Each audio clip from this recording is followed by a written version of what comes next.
Imagine a game. Everyone is told the rules are fair. Work hard, save diligently, be responsible.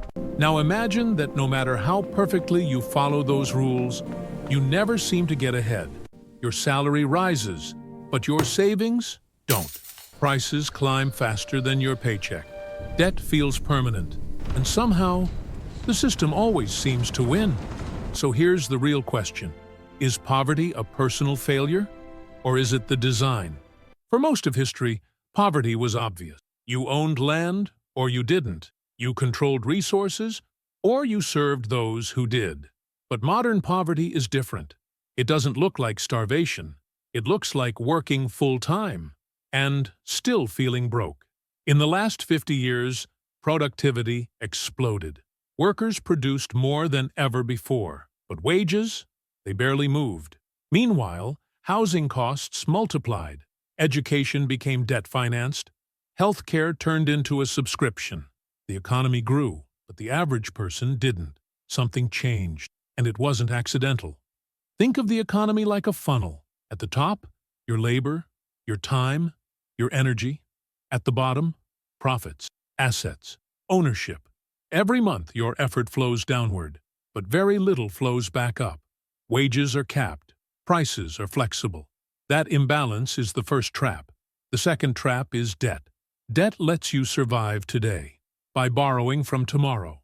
Student loans, credit cards, mortgages. You don't escape the system. You rent your life from it. And then there's inflation. Inflation is a silent tax. It doesn't ask permission. It doesn't send a bill. It simply erases value, slowly, relentlessly. Saving feels responsible. But inflation punishes savers and rewards asset owners. That's not a bug. That's the incentive structure. Turning point. Every system reveals itself during stress. Wars, recessions, financial crises. When the system breaks, watch who gets rescued. In 2008, millions lost homes. Jobs vanished. Savings evaporated.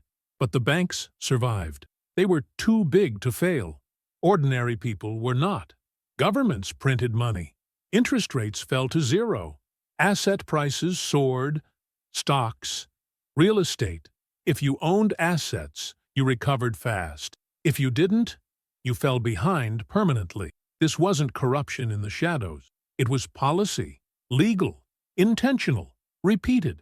The crisis revealed the truth. The system doesn't protect workers. It protects balance sheets, consequences. Today, the results are everywhere.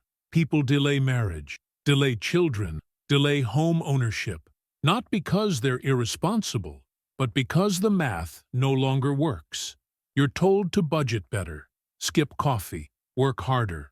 But no amount of discipline beats a rigged equation. Wealth compounds upward. Poverty compounds downward. The longer you stay out of asset ownership, the further behind you fall. And the system calls this choice. It calls this freedom. But real freedom requires leverage. And leverage is expensive. So the system trains you not to escape, but to cope.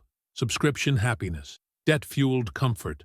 Just enough stability to keep playing. Never enough to win. This story has no single villain, no secret cabal, just incentives layered over decades. The system doesn't hate you. It doesn't care about you at all. It rewards ownership and penalizes dependence. Understanding that doesn't fix everything, but it changes the question. Instead of asking, "Why am I failing?" you start asking, "Who designed this?" So here's the real question. If the system keeps people poor by design, do we try to reform it? Or do we learn how to survive inside it? Tell me what you think.